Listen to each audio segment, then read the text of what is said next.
separate with Isaac, whom Sarah will bear to you by this time next year. Then he was wondering how will it going to happen? How will this going to happen? How will Sarah give a birth to a baby? She's old. So Abraham was doubting God too.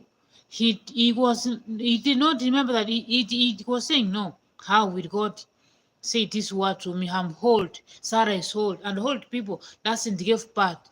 How will it happen? So he wanted God to bless Ismail instead of God promising a son who he was not sure in his mind that he might not get the son. We are going to listen on Genesis 18 what happened. Genesis 18 10 14 to 14. Then one of them said, I will surely return to you about this time next year, and Sarah your wife will have a son. Now Sarah was listening at the entrance to the tent, which was behind him. Abraham and Sarah were already well old, and Sarah was past the age of childbearing. So Sarah laughed to herself, and she thought, after all, after I am worn out and my Lord is old, will I now have this pressure? Now this time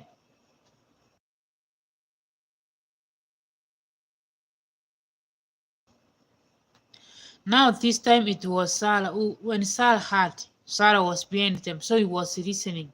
What she was listening, what they were talking about. When she heard that she's going to give birth, she was laughing. At my age, how will this happen? Are they sure that I will get a baby? So she was doubting too. Imagine that was God who was promising them. But they were doubting. Sarah was doubting too. I cannot give birth at this my age. I'm too old. How will that happen? How is it possible for me to become pregnant and to give birth to a child? Then the Lord said to Abraham, why did Sarah laugh and say, will I really have a child now that I am old?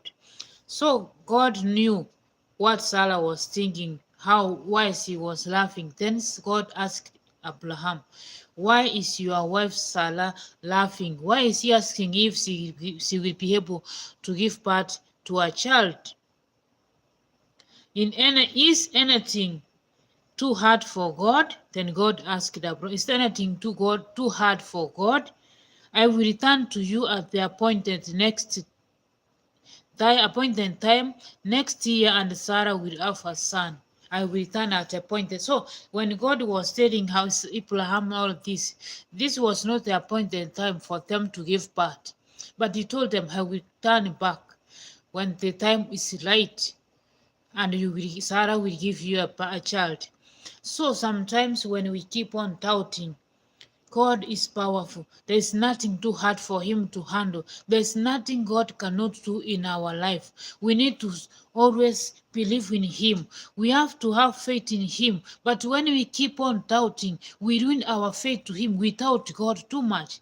But we know He's capable of handling. He can do anything for us. But when we keep doubting, our faith is ruined. So after that strong faith that God is capable and is able to do everything that we need for us, that we need for Him to do for us, without doubting. Because even Abraham was doubting, even Sarah, when she had this, she was laughing. How will I get pregnant? And already they were given even the name that they would name the baby. But they were, how will it happen? Then God told Abraham, this is not the right time. When the time is right, I will come back. And Sarah will have that baby. So how many things have you doubted in life? You doubt God.